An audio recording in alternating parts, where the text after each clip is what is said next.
बिस्मिल्लाहिर्रहमानिर्रहीम। अस्सलाम वालेकुम स्टूडेंट्स। आज क्लास 11 का लेक्चर नंबर 7 हम स्टार्ट करेंगे, जो कि हम क्वेश्चन कर रहे थे। लेक्चर नंबर 6 में हम कर रहे थे, क्वेश्चन नंबर 8 तक हमने किया था। आज हमने क्वेश्चन नंबर 9 जो है वो स्टार्ट करना है। क्वेश्चन नंबर 9 में कहता है कि a railway train is running on a circle track. कहता है कि एक रेलवे ट्रेन है जो कि एक सर्कल ट्रैक में रन कर रही है, जिसका रेडियस जो है वो आपके पास कितना है, 500 मीटर्स। एक हमारे पास सर्कुलर ट्रैक है, एक हमारे पास सर्कुलर ट्रैक है जिसमें जो है वो ट्रेन रन कर रही है, जिसका रेडियस जो हमारे पास है वो कितना है, r is equal to 500 metre. बात क्लियर है। नेक्स्ट आता है कि at the rate of 30 kilometre per hour, train की स्पीड आपके पास कितनी है, 30 किलोमीटर पर आवर। अब कहता ये है, कहता through what angle will it turn in 10 second. 10 second के अंदर उसका एंगल जो है वो आपके पास कितना होगा। तो सबसे पहले हमारे पास जो डाटा हमारे पास गिवन है वो क्या है आपके पास, रेडियस आपके पास कितना है, रेडियस सर्कुलर ट्रैक जिसका रेडियस आपके पास 500 मीटर। बात क्लियर है। अब नेक्स्ट कहता है कि इसकी नेक्स्ट हमारे पास क्या गिवन है, स्पीड। ट्रेन की स्पीड आपके पास कितनी है, 30 किलोमीटर पर आवर। अब यहां पे आप लिखेंगे speed of train. Speed of train आपके पास कितनी है, 30 किलोमीटर पर आवर। बात क्लियर है। अब हमने क्या करना है, किलोमीटर पर आवर को हमने चेंज करना है मीटर पर सेकंड में, क्योंकि स्पीड का यूनिट हमारे पास क्या होता है, मीटर पर सेकंड। तो ये आपके पास होता है 30, K means 1000, per hour means 3600 metre per second. अब यहाँ पे हमारे पास 20 से कैंसिल हो जाएंगे, बाकी आपके पास बचेगा 300 डिवाइडेड बाय 36। बात क्लियर है। अब यहाँ पे हमारे पास क्या फॉर्म बनेगी, इसको जब हम कैंसिल करेंगे तो ये आपके पास बनेगी 25 divided by 3 metre per second. ये हमने स्पीड ऑफ ट्रेन को जो है वो चेंज कर दिया किसमें, मीटर पर सेकंड में। किलोमीटर पर आवर का मीटर पर सेकंड में चेंज कर दिया। नेक्स्ट हमारे पास कहता है कि हमने क्या फाइंड करना है, एंगल फाइंड करना है। Through what angle.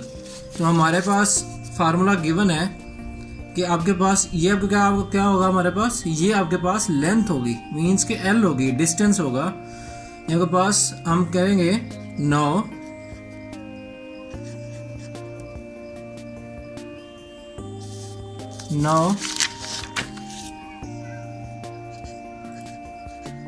डिस्टेंस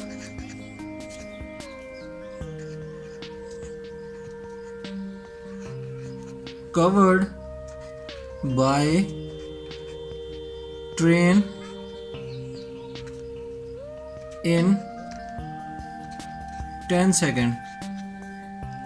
अब हमने क्या करना है, डिस्टेंस जो उसने कवर किया था 10 सेकेंड के अंदर, वह तो उसका जो एंगल हमारे पास होगा वो क्या होगा। तो फार्मूला हमारे पास था L is equal to R theta. यहाँ पे आपने क्या फाइंड आउट करना है, थीटा फाइंड करना है, जबकि L आपके पास गिवन है कितना है आपके पास 25। यहाँ आपके पास क्या होगा, थीटा अगर हमने फाइंड करना है, theta is equal to L over R। बात क्लियर है।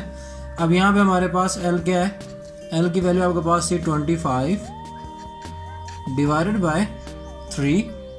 अब उसके डिवाइड ये आपके पास आ गई L की वैल्यू, डिवाइडेड बाय R हमारे पास था, तो R आपके पास है 500 मीटर। बात क्लियर है। अब हमने क्या करना है, इसको सिंप्लीफाई करना है। तो ये आपके पास बनेगा 25 divided by 3 multiply by 1 divided by 500। तो यहाँ से आपके पास बनेगा, ये आपके पास था सॉरी 250, यहाँ पे आपके पास हमारे पास क्या था 250 मीटर पर सेकेंड। तो यहाँ से आपके पास आ जाएगा 10 से कैंसिल हो जाएगा।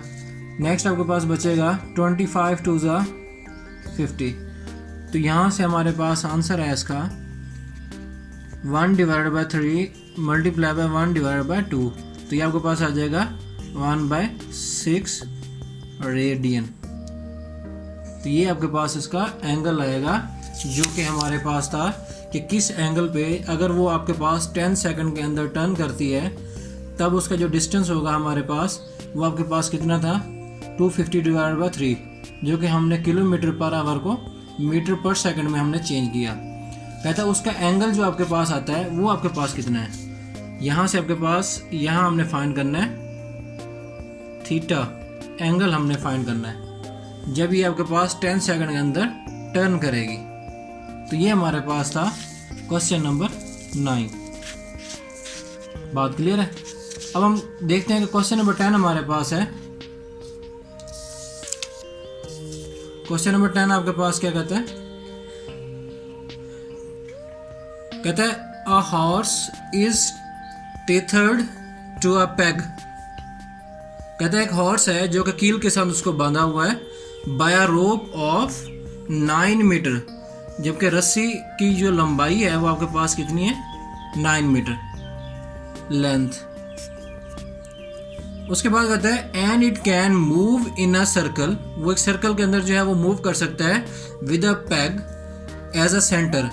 उस कील को सेंटर मानते हुए वो एक सेंटर सर्कल के अंदर मूव कर सकता है।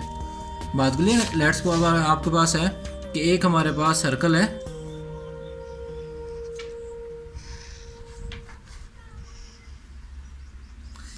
यहां पे आपके पास कील है जो कि आपके पास हॉर्स बांधा हुआ है। अब कहता है कि इस रस्सी की जो लंबाई है आपके पास वो है आपके पास 9 मीटर। बात क्लियर है। अब नेक्स्ट आपके पास कहता है if the horse moves along the circumference of circle. अब आपको पता होगा कि पूरा आपके पास सर्कल का एक सर्कमफेरेंस आपके पास होता है 2πr।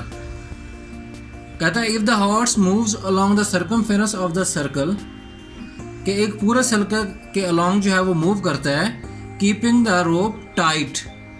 बात क्लियर है। उसके बाद कहता है how far will it move gone when the rope has turned through an angle of 70 degree.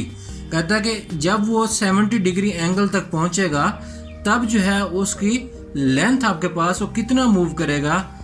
हमारे पास थीटा आपके पास है 70 डिग्री। उसके बाद कहता है कि आपके पास ये कितना मूव करेगा जबकि उसका एंगल आपके पास कितना होगा 70 डिग्री।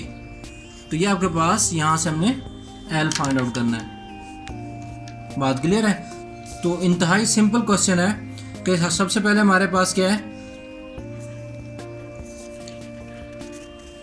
यहाँ से आपके पास एल आपके पास यहाँ पे कितना था हमारे पास, इसका हमारे पास रेडियस आया आपके पास। रेडियस कितना हमने कहा था कि रस्सी की लंबाई कितनी आपके पास 9 मीटर। तो यहाँ से हमारे पास L is equal to 9 metre radius, जो कि हमारे पास मीटर रस्सी की लंबाई थी, और थीटा हमारे पास कितना था 70 डिग्री। बात क्लियर है। अब ये हमारे पास डिग्री है। हमने क्या कहा था कि जब भी डिग्री में क्वेश्चन है उसको रेडियन में कन्वर्ट करना है। तो ये हमारे पास बनेगा 70 मल्टीप्लाई बाय पाई बाई 180। तो ये 0 इस 0 से कैंसिल, तो आंसर हमारे पास आएगा 7 पाई बाई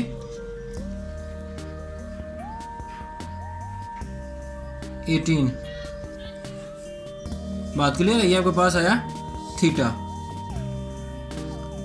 अब नेक्स्ट हमारे पास क्या कहता है कि हमने क्या फाइंड करना है, लेंथ L फाइंड करनी है। तो ये आपके पास होता है फार्मूला, हमने जानते हैं कि R L is equal to R theta, और R हमारे पास था 9 जबकि हमारे पास थीटा की वैल्यू क्या आई आपके पास 7 पाई बाई 18, 7 पाई बाई 18। अब इसको आप 2 के टेबल पे कैंसिल कर सकते हैं, ये आपके पास आ जाएगा 2। तो आंसर आपके पास क्या आया 7 पाई बाई 2 मीटर। बात क्लियर है? तो ये आपके पास इसका आंसर आ जाएगा। इंतहाई आसान क्वेश्चन है, इम्पोर्टेंट भी है बोर्ड के पॉइंट ऑफ व्यू से। तो ये हमारे पास था कि क्वेश्चन नंबर 10। क्वेश्चन नंबर 11 भी सेम आपके पास इसी तरीके से है, इंतहाई सिंपल है। मैं अब उसको समझा देता हूँ, लेकिन आपने उसको इसी फार्मूले के तहत होगा, प्रैक्टिस आपने खुद करनी है। तो कहता है कि एक पेंडुलम है, एक pendulum, the pendulum of a clock is 20 centimetre. एक पेंडुलम है जो कि आपके पास उसकी लंबाई कितनी है 20 सेंटीमीटर। यहाँ पे आपके पास है, ये आपके पास हमारे पास एक पेंडुलम है।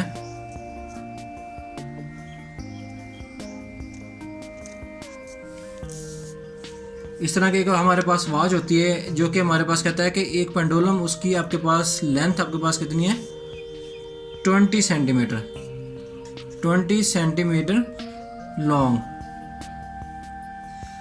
अब नेक्स्ट आपके पास है and it swings through an angle. कहता है कि ये आपके पास यहाँ से मूव करेगा, जब ये यहाँ से आपके पास यहाँ से यहाँ तक मूव करेगा, तब इनके दरमियान जो एंगल आपके पास होगा वो आपके पास होगा 20 डिग्री। बात क्लियर है? तो हमारे पास एल भी गिवन है, थीटा भी गिवन है। उसके बाद कहते हैं how far does the tip of the pendulum move in 1 second. तो कितनी देर में, कहता है कि 1 सेकंड के अंदर वो उसकी पेंडुलम की जो टिप है उसका डिस्टेंस आपके पास कितना होगा वो हमने फाइंड आउट करना है। इट मीन्स कि हमारे पास जो गिवन है एल आपके पास है 20 सेंटीमीटर। बात क्लियर है? अब नेक्स्ट हमारे पास है theta. Theta is equal to 20 degree. Theta हमारे पास क्या 20 डिग्री। अब हमने क्या करना है, इसको चेंज करना है रेडियन में। तो ये आपके पास आ जाएगा 20 मल्टीप्लाई बाय पाई बाय 180। 0 0 से कैंसिल हो जाएगा, हमारे पास 2 9 से 18 हमारे पास आंसर आया पाई बाय 9 रेडियन। बात क्लियर है? यह के पास आ जाएगा थीटा। अब आपने फार्मूला हमारे पास क्या था, L is equal to R theta. अब इसमें आप वैल्यूज पुट करके आप जो है वो आंसर निकाल सकते हैं किसका, रेडियस का। बात क्लियर है?